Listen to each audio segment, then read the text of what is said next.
오늘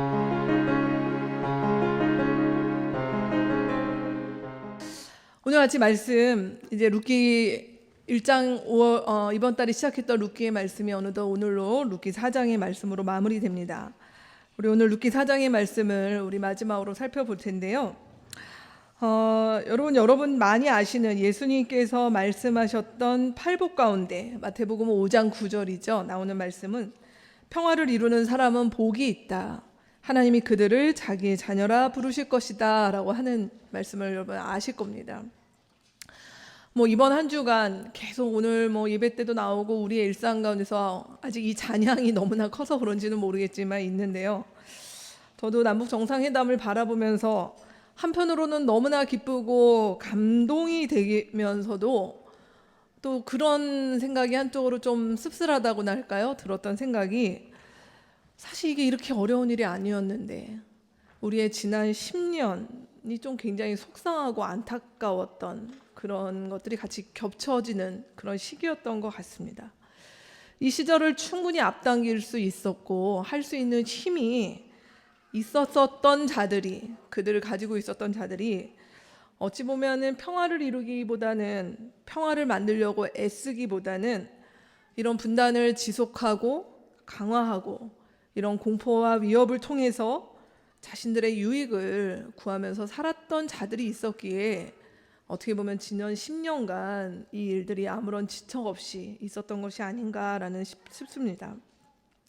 저는 오늘 룻기의 4장의 말씀을 이 마태복음 5장 9절이라고 하는 이 렌즈로 같이 이 말씀을 좀 같이 조명하면서 볼 텐데요. 우리 교회 다니는 많은 그리스도인들이 오늘 이 말씀을 알지만 또 한 구절의 말씀을 아는 데가 있습니다. 요한복음에 보시면 어떻게 하면 하나님의 자녀가 되냐면 영접하는 자, 곧 그 이름을 믿는 자들은 하나님의 자녀가 된다라고 하는 말씀이 있어요. 많은 분들이 그 말씀을 더 기억하죠. 그렇기 때문에 하나님의 자녀가 되는 것은 내가 다른 게 아니라 그냥 예수님을 영접하면 돼. 어떤 내 마음 가운데 믿음이라는 것만 들어오면 돼 라고 생각을 하는데, 사실은 영접한다, 예수님을 받아들인다, 예수의 이름을 믿는다라고 하는 의미가 오늘 마태복음 5장 9절의 말씀으로 본다면 예수를 믿는 것은 바로 평화를 이루는 길 가운데 서는 것이다. 예수를 믿는다는 것은 뭐로 드러나는 것인가? 바로 평화를 읽어가는 삶으로 드러내는 것이다 라고 하는 이 말씀으로도 해석될 수가 있습니다. 오늘 이 말씀으로 우리 룻기의 마지막 장, 어떻게 평화를 읽어가는 일들이 이 룻기의 마지막 장에 펼쳐지는지 같이 4장의 말씀을 통해서 보도록 하겠습니다. 여러분 설교 안에 실린 룻기 4장의 말씀을 한 절씩 저랑 교독하도록 하겠습니다. 제가 먼저 1절 읽겠습니다.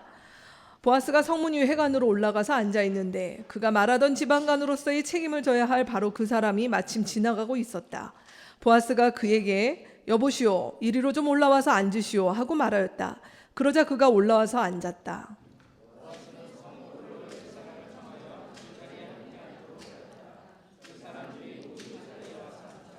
보아스가 지방간으로서 책임을 져야 할 사람에게 말하였다. 모압 지방에서 돌아온 나오미가 우리의 친족 엘리멜렉이 가지고 있는 밭을 팔려고 내놓았소.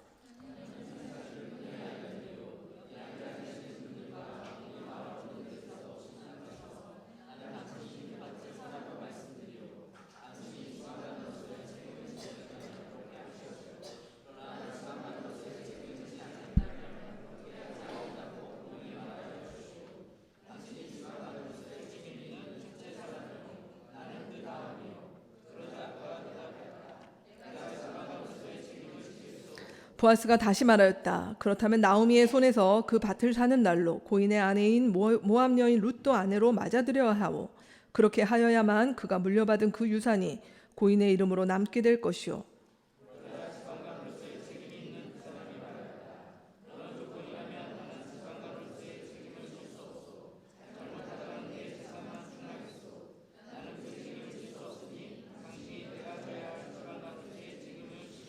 옛적에 이스라엘에는 유산매매나 물물교환과 같은 일을 법적으로 분명히 할 때에는 한쪽 사람이 다른 한쪽 사람에게 자기의 신을 벗어서 주는 관습이 있었다. 이스라엘에서는 이렇게 함으로써 일이 확정되는 증거를 삼았다.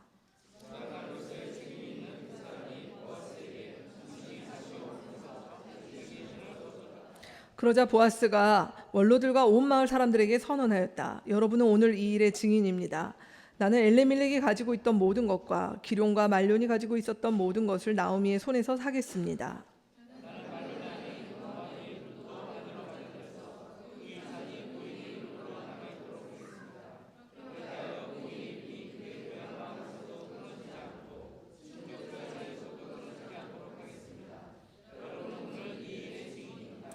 그러자 성문이 회관에 모인 온 마을 사람들과 원로들이 대답하였다. 우리가 증인입니다. 주님께서 그대의 집안으로 들어가는 그 여인을 이스라엘 집안을 일으킨 두 여인 곧 라헬과 레아처럼 되게 해주시기를 빕니다. 에브랏 가문에서 그대가 번성하고 또한 베들레헴에서 이름을 떨치기를 빕니다.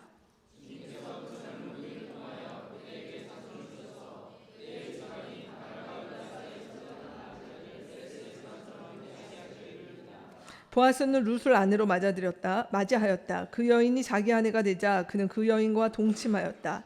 주님께서 그 여인을 보살피시니 그가 임신하여 아들을 낳았다.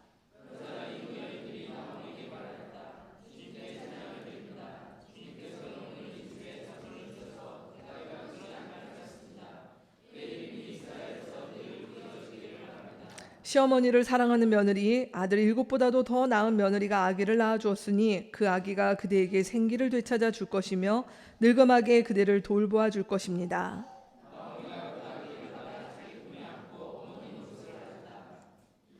이웃 여인들이 그 아기에게 이름을 지어주면서 나오미가 아들을 보았다 하고 환호하였다. 그들은 그 아기의 이름을 오벳이라고 하였다. 그가 바로 이새의 아버지요 다윗의 할아버지이다. 헤스로는 람을 낳고 람은 암미나답을 낳고 살무는 보아스를 낳고 보아스는 오벳을 낳고 네. 우리 오늘 이 말씀 가운데 평화를 이루는 사람 어떻게 이 평화를 마침내 읽어가는가 사실 평화가 없었던 나오미의 삶 그리고 평화라고 하는 것들을 몰랐던 룻의 삶 가운데 이뤘던 한 사람의 이야기가 4장에는 집중적으로 나와 있습니다. 그는 바로 보아스였었죠. 오늘 본문에 보아스 얘기가 집중적으로 나와 있는데 그가 어떻게 이 일들을 이뤄가는지 말씀 가운데서 하나씩 보도록 하겠습니다. 먼저 오늘 과정에 보면 우리 지난주 3장에서 봤던 것처럼 3장의 마지막 이야기가 룻이 그 보리를 거두는 그날 밤에 몰래 화장과 이것들을 단장을 하고 보아스에게 들어가서 요청을 하죠. 당신이 나의 고엘이 되어야 한다. 되십시오. 라고 요청을 하면서 보아스로 하여금 큰 고민 끝에 있게 하지만 보아스는 그곳에서 내가 그것들을 감당하겠다. 라고 하고 이 밤에 보아스나 룻이나 어쩌면 나오미나 셋 다 뜬 눈으로 밤을 새우고 다음날 아침이 아마 되었을 것입니다. 이를 지체하지 않기 위해서 오늘 말씀에 보면은 보아스는 오늘 말씀에서 성문이 회관으로 나가서 마을의 원로들을 이렇게 불러 모으죠. 사실 당대에 무슨 따로 재판하는 곳이 있지 않다 보니까 이 성문이 회관이라고 하는 이곳, 이 장소가 아마 마을의 이런 것들을 뭐 이렇게 판정하고 재판하는 그러한 곳과 같이 사용되었던 것 같습니다. 그곳에 마을의 원로 10명을 모아다가 그 사람들이 보는 앞에서 그리고 오늘 무엇을 얘기를 하냐면 어떻게 이 고엘이라고 하는 것들을 물어야 되는지 지난주에 룻에게 얘기했던 것처럼 나는 그것들을 감당하기 싫은 게 아니다. 그러나 나보다 1순위로 그 일을 감당해야 될 사람이 있다라고 하는 이 과정을 풀어가는 이야기가 오늘 과정 가운데 나옵니다. 그래서 오늘 2절, 3절, 4절, 5절의 말씀에 보면은 이 과정 자체가 굉장히 투명하게 진행되는 것을 볼 수가 있어요. 모든 정상적인 정식적인 과정들을 밟아가는 것이죠. 증인으로 삼을 수 있는 원로 10명을 불러 모으고요. 그 사람들이 보는 앞에서 아무런 어떤 뒷거래나 모종의 어떤 다른 일들을 계획함이 없이 그리고 절차가 진행됩니다. 그리고 이 과정 가운데서 또 어떻게 얘기를 합니까? 그 1순위 고엘이 되는 사람을 향하여서 보아스가 알고 있는 모든 것들에 대해서 이야기를 하는 이야기가 나오게 되죠. 여러분 이런 과정들이 이 보아스라고 하는 사람들이 룻에 대한 고엘 그리고 그 애를 어떻게 보면 자신의 배우자로 맞아들이기 위한 이 과정 가운데서 그가 공정한 과정들을 밟아나갔다라고 하는 것을 볼 수가 있습니다. 여러분 이것이 보아스가 그런 능력이 되니까 어차피 뭐라고 할까요? 이걸 게임으로 얘기하면 어차피 내가 이길 게임이니까 뭐 하면서 이렇게 여유를 부리는 걸로 여러분 보이십니까? 사실 오늘 말씀에 나와 있는 것을 보면은 보아스는 그렇게 유리한 상황은 아니었어요. 왜냐하면 1순위 고엘이라고 하는 사람도 오늘 본문에서 보여지는 것은 그 룻의 가문에 그 나오미의 죽은 남편이 가지고 있었던 땅을 되찾을 수 있는 경제적인 여유가 됐었고, 사실 그럴 수 있는 충분한 자격이 되었기 때문에 어찌 보면 보아스의 마음 가운데 사심이 있었다면, 가만히 생각을 해서 계산을 해봤는데 이거는 좀 뭔가 이렇게 좀 따로 뒷작업이, 물밑 작업이 일종의 이렇게 좀 해야 되겠다라는 생각이 있었다면은 이렇게 과정을 밟아서는 안 되죠. 그가 해야 될 방법은 따로 그 사람을 찾아가서 내가 이러이러하다 뭐 하는 어떤 모종의 이야기가 있어서 거기서 뭔가 이렇게 결론을 봐서 이날 마을의 원로들 앞에서는 그 일들을 잘 연출하듯 풀어가는 과정을 해야 됐거나, 아니면 그게 아니라면 사실은 오늘 어떻게 보면 이 과정의 이야기 속에서 오늘 보면 이 뭐라고 할까요? 이 보아스가 얘기하는 이 과정에서 저 사람이 어떻게 하든 그 일들을 물리치도록 안 하도록 이렇게 수를 쓰는 과정들이 나와야 되는데, 사실 보아스는 전혀 그렇지 않고 이렇게 표현해도 되겠습니까? 자기 패를 다 보였어요. 네. 자기의 패를 지금 다 보여주는 것이에요. 정직하게. 이 과정들을 볼 때 사실 이 보아스라고 하는 사람들이 평화를 이뤄가는 이 과정에서 보여주는 것은 그의 사심과 믿음, 이 차이에서 그가 잡았던 것은 그의 어떤 사적인 마음이 아니라 바로 믿음이라는 것을 선택했다라고 하는 것을 볼 수 있다라는 것입니다. 오늘날 저는 이런 일들을 참 많이 보게 되는 것이 뭐냐면, 원하는 결과, 어떤 것들을 진행하고자 하는 최종의 목표가 선하다 하더라도 사실 그 과정, 거기를 어떤 밟아가는 절차에 있어서도 과연 정당하고 정의로우냐라고 하는 부분이 될 때 퀘스천이 붙을 때가 굉장히 많이 있습니다. 오늘날 우리가 아는 이 세상의 논리는 뭐냐면, 무엇인가 좋은 일을 할 때 사실은 제대로 정법을 해서 가서는 안 되는 경험들이 우리 가운데 굉장히 많이 있다는 것이에요. 뭐 대학원을 진학하고자 할 때, 아니면 회사에 취업을 하고자 할 때, 무슨 어떤 일이 되고자 할 때 우리 가운데 많은 사람들이 가르쳐주는 어떤 팁이라고 할까요? 요령이 뭡니까? 먼저 찾아가 봐. 뭐 교수님을 찾아가 봐. 뭐 대학원을, 뭐 박사과정을 진학할 때 많이들 듣는 얘기가 그겁니다. 먼저 이렇게 응시하고 하는 게 아니라 먼저 교수님 찾아가고 따로 뵙고 만나야 되고, 뭐 회사의 과정 가운데서도 많이 드러나는 일들이 뭘까요? 수많은 사람들이 원서를 냈지만 이미 그 가운데 내정된 사람들이 있었던 많은 일들이 있었죠. 뭐 이런 일들이 우리 가운데 있다 보니까 자연스럽게 교회 안에서도 우리가 자주 사용하는 말이 뭐냐면 은혜롭게 하자는 말이에요. 은혜롭게 합시다. 은혜롭게 합시다. 이 은혜롭게 합시다라고 하는 이 말은 사실은 이렇게 과정이나 이 절차상에 뭔가 좀 꼼꼼하고 따지고 제대로 하려고 하는 것들 피곤하다는 얘기죠. 다 은혜로 하면 되는데 라고 하는 그 이야기 속에 사실은 불법이 또는 편법이, 아니면 거기에 비리가, 아니면 여러 개인들의 어떤 사심이 개입돼 가지고 진행되는 일들이 많이 있다는 것이에요. 그래서 결과는 굉장히 아름다워요. 결과는 굉장히 아름다운데 그 과정의 이야기를 들어보면 씁쓸한 이야기들이 굉장히 많이 있는 경우가 사실은 세상에서도, 심지어 교회 안에서조차도 주님의 일을 한다고 하는 미명하에 이런 일들이 너무 많다라고 하는 것이죠. 여러분, 우리가 평화를 만들어 간다라고 얘기할 때 정의를 희생시키는 평화, 공정함이 훼손되는 평화, 사실 그것은 거짓 평화입니다. 이런 평화는 반드시 언젠가 문제가 되게 생긴다는 것이죠. 그래서 나의 가정 또는 내가 하고 있는 어떤 일의 현장, 많은 것들 속에 우리가 지위가 올라가고 나이가 들어가고 무엇인가 내가 많은 것들을 조금씩이라도 가지게 될 때 평화롭다 얘기하는 이 상황 가운데를 면밀히 봐야 되는 것이, 혹시 그 평화라고 얘기하는 것들 가운데 나와 함께하는 사람들, 어떻게 보면 나보다 약한 사람들의 그 공정함과 정의가 훼손되어서 그냥 그것들을 무시하고 넘어가서 가는데 이 일에 함께 동참했던 사람들은 말 못하고 끙끙대는 가운데 그냥 평화라고 하는 그 가식 가운데 있는 것은 아닌가라는 것들을 봐야 되는 부분이 있다는 것입니다. 오늘 보아스는 사실은 그의 목적이 너무 선하잖아요. 룻과 나오미, 누가 봐도 딱하고 안타까운 이 가정을 살리기 위해서 사실은 조금 뒤에서 이렇게 뭘 하고 대충 하고 라고 하더라도 어떻게 보면 그냥 넘어갈 수도 있었을 거예요. 결과적으로 좋으니까. 그럼에도 불구하고 보아스는 그렇게 하지 않았다는 것입니다. 그는 밟아야 될 과정들 정정당당하게 정면 승부했다는 것이죠. 왜요? 그는 이 일의 주관자가 하나님이시라는 것을 믿었기 때문에 믿음으로 갈 수 있는 것이죠.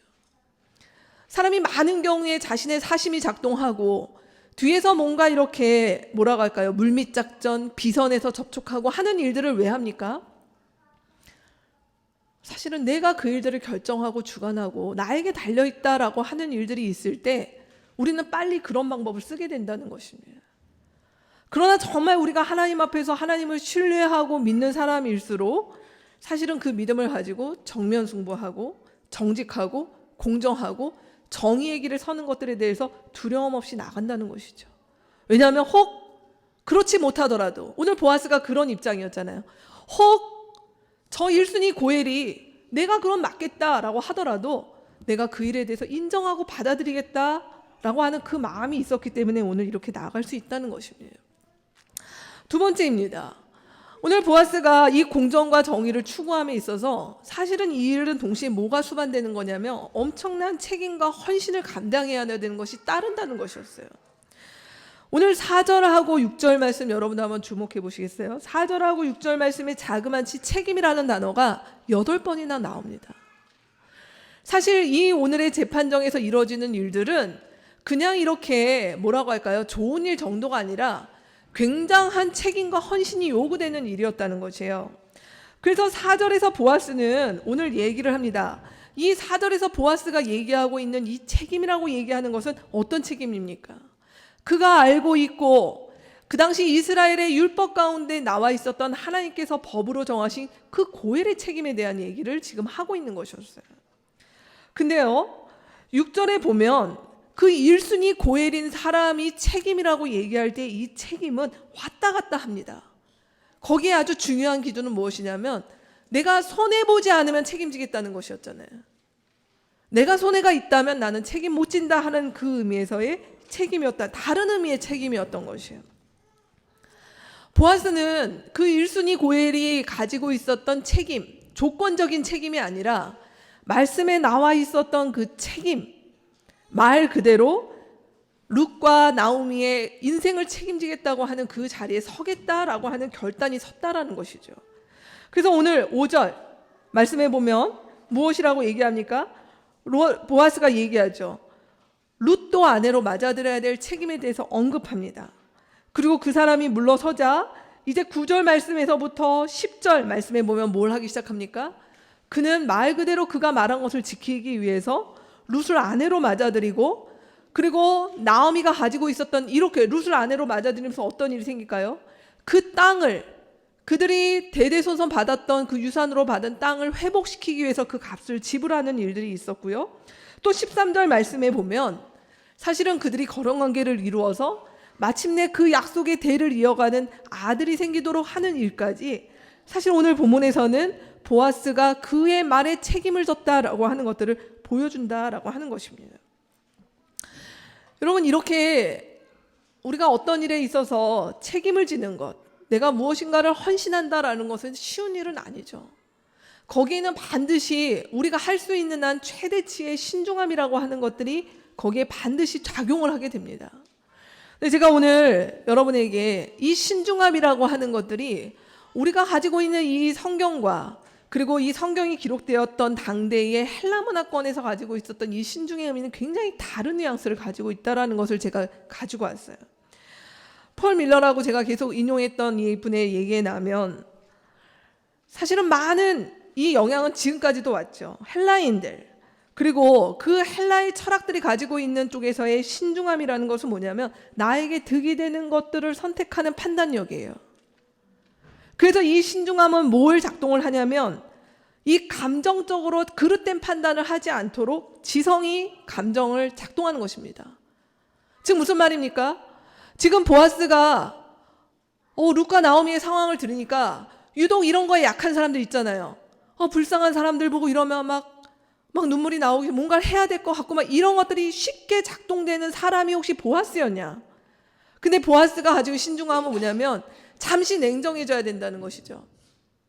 왜요? 이해관계를, 득실을 따지기 위해서 잠시 그의 신중함을 가지고 해야 된다라고 얘기할 때 이 신중함이 소위 말하는 이 세상에서 많은 사람들이 갖도록 권면하는 신중함이 여기입니다. 정에 이끌리면 안 돼요. 감정에 휩쓸리면 안 돼. 이런 감정이 휩쓸릴 때 그때 판단하지 말고 좀 떨어져서 아주 냉정하게 판단해. 전혀 나쁜 조언이 아닙니다. 하지만 이것은 그리스도를 믿지 아니하나도 이 세상을 살아가는 우리들의 많은 지혜, 어떻게 보면 세상을 살아가는 팁의 일면으로서의 신중함이 될 수 있는 것이죠. 그런데 성경에 나와 있는 이 신중함, 히브리인들이 가지고 있었던 이 세계관, 이거는 제가 이 히브리인들이라고 하는 것은 이 성경을 1차적인 독자로 했던 사람들이 가지고 있었던 때의 성경이 가라는 신중함은 좀 달라요. 그 신중함은 무엇이냐면 내가 어떻게 하나님 앞에 순종할 것인가, 내가 어떻게 하나님 앞에서 그 일들을 가기 위해서 내가 주의하고 지켜보고 사력 있게 봐야 되는 의미에서의 신중함이라는 것이에요. 오늘 보아스의 신중함은 후자인 것입니다. 자신의 이해관계가 아니라 내가 알고 있는 하나님, 우리의 인생을 책임지시고 주님이 되시고 왕이 되시는 그 하나님 앞에서 내게 지금 고엘이라고 하는 이것을 할까 말까라고 하는 이 선택지 앞에서 그는 무엇을 보아하냐면은 내가 하나님 앞에 어떤 것이 하나님께 더 순종하는 것인가, 어떤 것이 하나님의 백성으로 그분의 말씀 앞에 더 나아가는 것인가 라고 하는 그 기준으로 바라보는 신중함이었다라는 것입니다. 이게 평화를 만드는 사람들, 오늘 보아스가 보여준 그가 공정하고 정의롭고 그 일에 책임과 헌신을 지었던 것은 그의 인격적인 어떤 훌륭함, 그가 그것들을 베풀 수 있는 어떤 재력과 능력에서 빚어진 것이 아니라 사실은 이러한 신중함이 기인됐다라는 것이죠. 내가 하나님 나라를 위해서 하나님의 율법을 하나님의 율법을 지키기 위해서 하나님의 율법이 참 허무해진 이 세상 가운데 말씀대로 사는 것이 무엇인가를 고민하며 거기에 자신을 들였던 신중함에서 이 일들이 나왔다라고 하는 것입니다.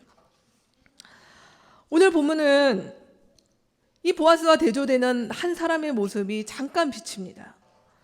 그는 사실 평화와 상관이 없는 사람입니다. 오늘 본문에 그는 누구로 나오냐면 여보시오로 나와요. 1절에 보시면 여보시오라고 하는 이름으로 나옵니다. 이 사람은 어떤 모습을 보여주고 있습니까? 오늘 본문에 보면 4절과 6절에 이 사람의 발언이 나오게 되는데 이 사람의 모습은 일관성이 없습니다. 오늘 아까 나왔던 평화를 만드는 사람이 공정과 정의로 풀어간다라고 하는 것은 이 공정과 정의는 사실 일관성과 일맥상통하는 것이죠. 근데 그의 삶 가운데 이 일관성이 참 결여되어 있다는 것을 봅니다. 왜요? 그는 먼저 4절에 보면 보아스가 얘기를 했을 때 당신이 1순위 고엘이요 라고 얘기를 했을 때 그는 냉큼 너무나 당연하게 내가 책임을 지겠습니다 라고 얘기를 했다는 것이에요. 근데 그때 이 사람이 책임을 지겠다라고 하는 것은 여러분 오늘 시간 관계상 문맥을 제가 꼼꼼하게 살피지 못하고요. 말씀을 드리면 지금 그가 처음에 4절 말씀해 보시면은 당신이 지방간으로 책임을 져라 라고 얘기했을 때 이 사람은 어찌된 일인지 모르겠지만 룻의 존재를 몰랐던 것이에요. 룻의 존재를 모르니 그는 누구만 책임지면 됩니까? 나이 들어가는 한 여인 나오미만 책임지면 되는 것이에요. 그렇기 때문에 나오미에게 있는 땅의 값을 물게 되면은 몇 년 동안 나오미 사망 때까지 그는 나오미만 잘 부양하면 되는 것이에요. 그가 먹고 살 수 있는 식량과 집 정도 해결해주면 되는 것이에요. 그러면 나오미가 죽으면 그 땅은 누구가 것이 됩니까? 이 사람 거가 되는 것이에요. 그렇기 때문에 이때 그 사람은 내가 책임지겠다 얘기한 것이에요. 손해볼 게 없으니까. 어차피 나오미의 그 대를 이어갈 사람도 없고 그 집안에 남자는 없으니 그 땅이 자연히 내가 되겠지. 그리고 나오미 한 명 정도 부양하는데 뭐가 문제가 되겠습니까? 하고 해서 책임지겠다고 했다는 것이에요. 근데 5절에 보아스가 얘기를 하죠. 나오미뿐만이 아니라 그의 며느리 루셀까지 당신이 책임져야 하오 라고 할 때는 얘기가 달라지는 것입니다. 왜입니까? 이제는 지금 보아스가 얘기한 것에 따르면 나오미를 부양할 뿐만 아니라 이제 뭘 해야 되냐면 룻과 결혼하여서 그 집안에 후손을 만들어줘야 된다는 것이에요. 그래서 그에게 아들을 만들어주는데 그 아들은 누구의 자녀가 됩니까? 아무개의 자녀가 아니라 사실은 룻의 죽은 남편의 호적을 올려야 된다는 것이에요. 그 집안의 아들이 되게 된다는 것이에요. 그리고 이 아이들이 커요. 이제 성년이 될 수 있는 나이가 되면 그 땅은 누구 거가 됩니까? 그 아들의 것이 되는 것이죠. 그러니까 어찌 보면 이 사람은 뭐 하는 것이에요? 일종의 그냥 이 집안을 잘 공급해주고 먹여 살리는 일들을 기여하는 정도였지 자기에게 돌아올 이익은 없다는 것이에요. 그렇기 때문에 이 남자는 여기서 못하겠다라고 얘기를 한 것입니다. 그건 못하겠다라고 얘기를 한다는 것이죠. 그러니 오늘 본문에 나오는 이 사람이 보여주는 모습은 무엇입니까? 보아스는 계속적으로 책임이라고 하는 면에서 이 사람과 지금 어떻게 보면 토론을 하고 이 가운데서 얘기를 했다면 이 아무개라고 하는 사람은 흥정을 하고 있는 것이었어요. 책임을 지는 것과 흥정을 하는 것은 같은 얘기가 아니죠. 책임이라고 하는 것은 내가 하나님의 말씀 앞에 순종하냐 안 하냐를 놓고 고민하는 것이고, 흥정이라고 하는 것은 이걸 내가 살 때, 이걸 내가 해결할 때 나에게 유익이 되냐 안 되냐라고 하는 그 관점 가운데 있다는 것입니다. 그러기에 짧게 등장하는 이 말씀 속에서 이 사람은 뭐에 관심이 있는 것을 알 수 있습니까? 자기의 유익에만 관심이 있다라고 하는 것들을 알 수 있습니다. 그러기에 6절 말씀에 버젓이 그는 뭐라고 얘기합니까? 보아스가 두 번째로 사실을 명명백백하게 얘기를 하자 그는 얘기합니다. 내 재산만 축나겠어 라고 얘기를 한다는 것이죠. 즉 무엇일까요? 그의 우선순위, 그의 삶의 가치, 그의 기준이 어디에 있느냐라고 하는 것들을 아주 여실히 보여주는 이야기가 바로 내 재산만 축나겠는 그 일에 대해서 나는 못합니다 라는 얘기예요. 고엘의 의무를 감당하고 그것이 하나님의 말씀이고 라고 하는 것 알지요. 그러나 내 재산이 축나는 일들 앞에서 나는 못합니다 라는 선언입니다. 그리고 나서 그는 7절에 보면 자신의 신발을 벗어줍니다. 우리 지난주 신명기 말씀에서도 이걸 잠깐 언급했는데, 이 신발을 사실 벗어준다는 것은 내가 책임지지 않겠다라는 의미이지만 동시에 사실은 부끄러운 행위예요. 이게 좀 수치스러운 거예요. 왜냐하면 내가 무책임하다라는 것을 드러내야 되는 거니까. 내가 무책임한 사람입니다 라고 하는 걸 알려야 되는 일이라는 거예요. 근데 이 사람은 수치도 중요하지 않아요. 내가 그 정도 수치쯤이야 내가 재산을 손해보는 것 앞에서 난 그 정도는 중요하지 않다는 것입니다. 오늘날 이 땅 가운데 이 아무개처럼 살아가는 사람들이 많죠. 수치와 부끄러움을 모릅니다. 내 재산이 손해보는 일들 앞에서는 수치쯤이야, 부끄러움쯤이야, 그런 것들 중요하지 않아라고 하면서 내 유익과 나의 어떤 것들이 축적되는 일들의 가치를 놓고 살아가는 사람들이 많습니다. 이 시절의 아무개나 오늘날 이 땅 가운데 이렇게 사는 사람들이거나 거의 차이가 없다는 얘기예요. 그 사람들이 교회 밖에만 있습니까? 하나님 나라를 살아간다고 얘기하고 신앙생활을 가져도 하나님 나라가 안중에 없으면 이런 판단을 할 수밖에 없다는 것이에요. 그가 신중하지 않았나요? 우리 아까 봤던 신중함의 개념에서 보면 그는 충분히 신중한 사람입니다. 사실 그가 그렇게 무슨 파렴치한 사람이 아니죠.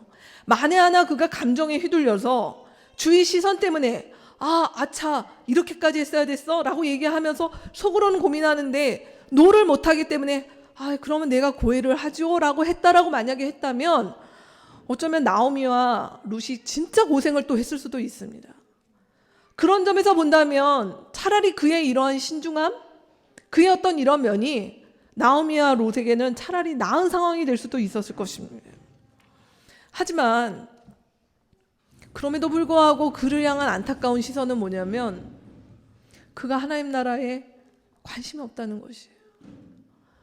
하나님의 돌보심, 하나님의 일하심, 하나님께서 우리의 인생을 책임져 주심에 관심이 그가 없었기 때문에 이 상황 앞에서 그는 결국 내가 수치를 당하고 내가 좀 창피하고 다른 사람들이 볼 때 아니 그것을 감당할 수 있는 능력이 됨에도 불구하고 왜 저러지 하는 그런 어떤 핀잔과 따가운 소리를 들어도 난 괜찮아. 내가 손해 안 보는 것이면 되겠어 라고 하는 판단을 했다라고 하는 것을 보게 되는 것입니다. 그럼 오늘 이 4장의 말씀에 이 아무개 여보시오라고 하는 사람과 보아스의 이야기가 나옵니다. 우리가 지금 보고 있는 이 세 번역에는 여보시오라고 해서 어이라고 되어 있지만 사실은 이게 성경에 보시면은 아무개입니다. 아무개, 서먼 이렇게 되어 있습니다. 지금 무슨 얘기일까요? 이름이 없어요. 그 이름이 없을까요? 이 룻기가 기록되었던 요 당대의 장면에 보면 그는 이 베들레헴이라는 마을에서 왜 그의 이름을 몰랐겠습니까? 그는 분명히 이름이 있었고 그는 분명히 어떤 보아스만큼이나 유력하고 재력이 있었던 사람이었음에 분명했던 사람이었음에도 불구하고 성경 기자는 그의 이름을 기록하지 않습니다. 그를 그냥 아무개라고 얘기했다라는 것이죠. 이 땅 가운데 오늘 성경 우리 가운데 얘기합니다. 이 땅 가운데 유명한 사람이 될 수 있다. 그러나 하나님 앞에 이름 없는 사람, 하나님이 기억하지 못하는 사람이 될 수 있다라고 하는 것을 우리 가운데 말씀하고 있습니다. 성경 우리 가운데 뭐라고 얘기해요? 세상이 우리를 기억하지 못해도 어디 네이버나 다음에 내 이름 검색해도 아무 것이 안 나오는 좀 유명해져야 그런 데 검색하면 우리 정보 나오잖아요. 근데 아무것도 안 나와요. 우리 정보 검색해도 아무것도 안 나온 그런 무명하고 평범한 사람으로 살았다 하더라도 주님이 우리의 이름을 기억하시는 인생이면 성공한 인생 아닙니까? 근데 역사에 길이길이 남을 인근이고 그 사람 이름 석자만 되면 아는 정도의 유명하다 하더라도 오늘 나오는 본문에 나오는 그 아무개처럼 하나님께서 그 사람을 기억하지 못하는 인생, 하나님께서 그의 이름에 대해서 알지 못하는 사람이 된다라고 한다면 이 인생이 헛산 것이 아닌가라고 오늘 본문은 이야기한 것 같습니다. 대신 오늘 본문의 보아스는 바로 우리가 지금까지도 기억하는 한 사람이었었죠. 오늘 보아스 어떤 일들을 합니까? 오늘 이 아무개는 결국 아무 일도 안 하고 그렇게 잠깐 등장했다가 사라져 버렸습니다. 근데 보아스의 이야기가 13절에서 22절까지 그가 누구였는지에 대한 얘기를 하는데 성경은 우리 가운데 보아라. 하나님 앞에서 그가 무슨 선택을 했느냐에 따라서 하나님께서 일으키시는 이 일들을 보아라 라고 우리 가운데 이야기하고 있습니다. 먼저 13절에서 17절에 보면 이 보아스는 제가 사사기 얘기를 했을 때 이 룻기의 얘기를 들으면서 이 룻기가 기록되었던 시대가 사사시대, 즉 하나님의 말씀이 있었지만 하나님의 말씀보다 자기 소견에 옳은 대로 그냥 살았던 사람들의 시대에 이 보아스와 룻처럼 하나님의 말씀을 믿고 그의 일하심을 신뢰했던 사람들의 이야기, 즉 보아스는 그 속에서 고엘이라고 하는 것들, 아주 희귀했던 일이죠. 고엘이 있었으나 고엘을 지키지 않았기 때문에 그 시대에 수많은 사람들이 약자가 되고 고아가 되고 과부가 되어 방치되었던 그 시대에 고엘을 순종했던 사람이 여기 있다. 성경은 이야기하고 있는 것입니다. 그래서 오늘 말씀에 뭐라고 얘기합니까? 그가 고엘을 순종함으로써 13절 말씀에 보시면 그 집안에 아들이 나왔다라는 것이에요. 우리 룻기 1장에서 나왔던 이야기가 뭡니까? 이 가정 가운데 사실 이 시대의 남자, 아들이라고 하는 의미는 사실 대를 이어가고 그 가정 가운데 하나님의 축복이 함께 하여서 결코 망하지 않고 끊어지지 않는 것들을 보여주는 상징이 아들이었는데 이 가정의 남자는 완전히 씨가 마르는 상황이 됐었잖아요. 그 상황 가운데서 오늘 말씀은 13절에서 이 가정에 드디어 없던 아들이 생겼다라고 얘기를 합니다. 그러면서 이 아들을 낳았다라고 얘기를 하는 이 13절 말씀에 그가 임신하여 아들을 낳았다라고 얘기를 하는데 이 아들은 어떤 아들이냐라고 얘기를 하면은 이 아들 때문에 바로 이 가문 가운데 잃어버렸던 땅이 회복되는 아들, 이 가문 가운데 하나님의 축복이 대대후손 지나가야 되는 그 믿음의 자손이 끊어지지 않는 축복의 아들인 이 아들이 되었다라고 이 고엘의 순종을 통하여 보아스가 고해를 순종함으로 일으켜난 변화를 말씀하고 있습니다. 근데 오늘 이 말씀 가운데 주목해야 될 말씀이 이렇게 아들을 낳으니 이 동네에 잔치가 벌어졌습니다. 마을에 많은 사람들이 이 기쁨을 함께 납니다. 근데 이 찬양 가운데 오늘 15절 말씀에 뭐라고 얘기하냐면 이 아기가 어떤 아기냐면 생기를 되찾아줄 아기다라는 표현이 나와 있어요. 이 생기를 되찾아줄 아이, 개역개정에는 이 아이를 뭐라고 얘기하냐면 생명의 회복자가 될 아이 이렇게 표현을 하거든요. 이 생명의 회복자가 되는 사람, 이 말씀은 마치 루키 1장에 나오미가 이 베들레헴에 돌아와서 무엇이라고 얘기를 했냐면 주님께서 나를 텅 비어서 돌아오게 하셨다라고 할 때 이 돌아오다, 즉 주님께서 나를 텅 빈 상태로 만들어 버리셨다, 그렇게 회복시키셨다. 이 회복이라는 말이 돌아오다는 얘기거든요. 즉 이 집안은 하나님 앞에서 생명과는 상관이 없는 죽음이, 몰락이, 이곳 가운데는 생명 대신에 어두움이 있던 이 집안 가운데 이 아들은 단순한 아들이 아니라 이 꺼진 생명이 하나님 앞에서 회복되어지는 이 모든 것들이 살아나는, 그래서 이 보리밀싹이 거두어서 추수했던 것과 같은 그런 원천이 되는 아들이다라고 하는 것들을 이 마을 사람들이 같이 찬양했다는 것이에요. 지금 마을 사람들이 무엇을 보았던 것입니까? 그냥 보아스가 결혼하여서 아들을 낳았대 라는 정도가 아니라 하나님 앞에 믿음으로 살아가는 것이 모르는 시대 가운데 보아스와 룻의 순종으로 사람들은 뭘 보기 시작을 한 거죠? 하나님 앞에 순종할 때 주님께서 그 가운데 살리시고 회복하시는 일이 무엇이다라고 하는 것들을 이 가정을 지켜보면서 보았다라는 얘기가 된다는 것이에요. 그러니까 단순히 그냥 아들 정도가 아니라 믿음이 무엇인지 모르는, 하나님의 말씀대로 살아가는 것이 무엇인지 모르는, 그래서 다 각자 옳은 대로 자기 살기 바빴던 그 시대 가운데 어머 봐라, 이 집을 봐라, 이 무모한 모험을 봐라, 이 자기 것들을 포기하고 손해볼 것 같은 상황들 속에서 그 말씀대로 살아갔던 이 가정을 봐라. 하나님 그들을 내버려 두지 않으셨어. 하나님 저들을 통하여 역사하고 계셔.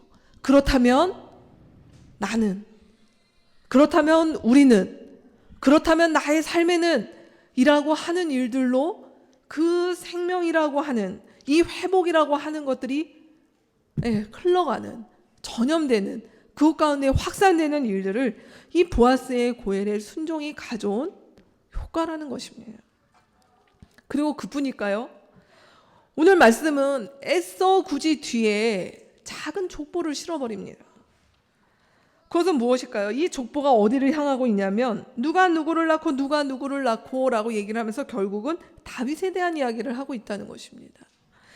여러분, 다윗은 누굽니까? 다윗은 누굽니까? 성경이 말씀하고 있는 이 다윗은 사실은 이스라엘의 많은 일들 가운데서 하나님의 언약 백성, 하나님께서 하나님의 나라, 주님께서의 다스리심, 하나님 앞에서 예배하는 것이 무엇인지를 보여주는 가장 전형이라고 얘기할 때 바로 다윗이라고 하는 인물을 생략하고는 얘기할 수가 없습니다. 즉 다윗이라고 하는 것은, 다윗이라고 하는 이 인물, 다윗이라고 하는 이 어떤 이 사람을 통해서 하나님 뭘 하시냐면 이 깨어진 세상, 그리고 이 망가진 세상, 이 죽음이 가득한 세상 가운데 오늘 생명의 회복자로 하나님께서 사용하시겠다고 하는 그 사람이 바로 다윗으로 압축되죠. 그렇기 때문에 이 다윗은 누구에게로까지 갑니까? 예수 그리스도를 얘기할 때 꼭 나오는 것이 다윗의 자손 예수 그리스도라고 하는 표현을 쓴다는 것이에요.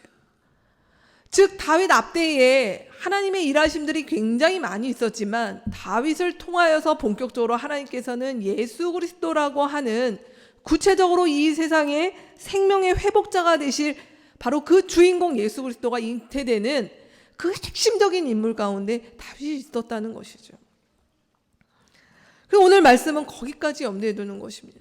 예수 그리스도께서 마침내 이 땅에 오실 일들이 이제 시작되었다라고 하는 그 일들을 오늘 본문에 다윗이라고 하는 인물의 기록을 통해서 보여주고 있다는 것입니다. 여러분, 보아스가 다윗을 봤을까요?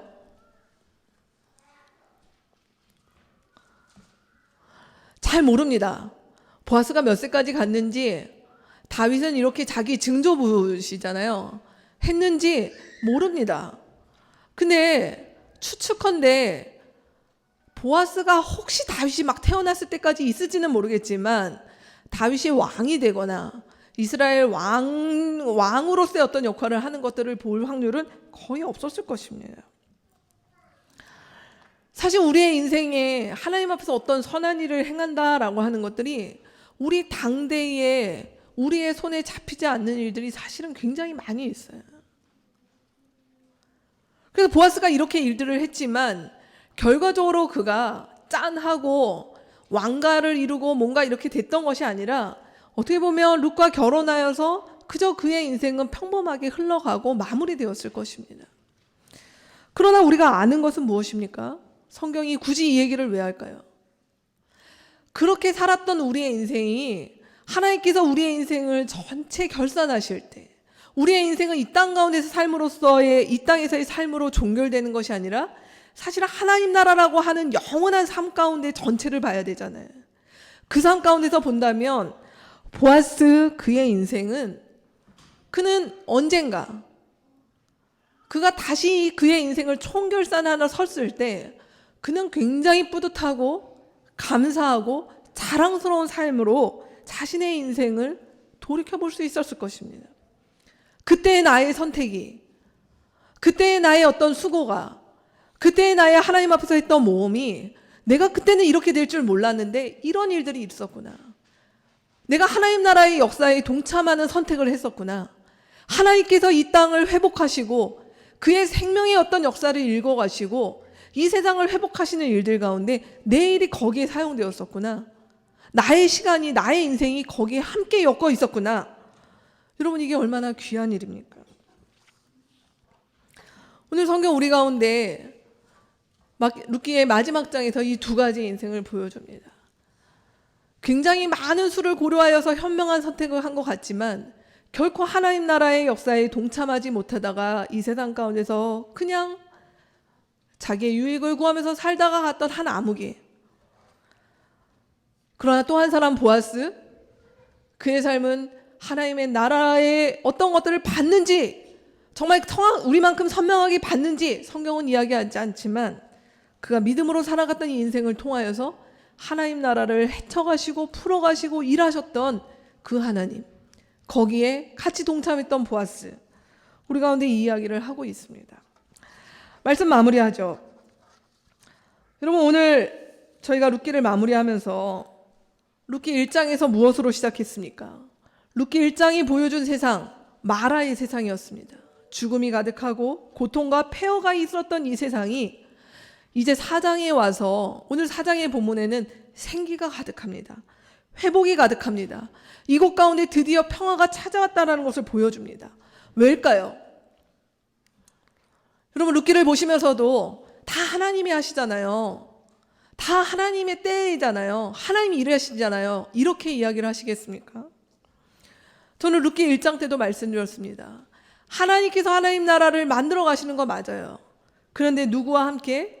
하나님 나라를 역동적으로 살아가려고 하고 하나님 앞에 믿음으로 그 얘기를 선택하려고 하는 그 못 말리는 믿음을 가진 사람들, 하나님 앞에서 그런 모험하기를 주저하지 않는 사람들과 함께 주님께서 그 일을 하셨다는 것입니다.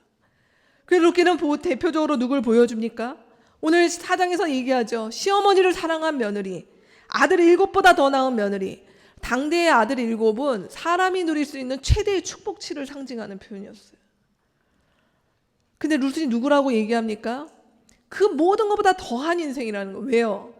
룻이 돈이 많았습니까? 능력이 있었습니까? 아니었죠.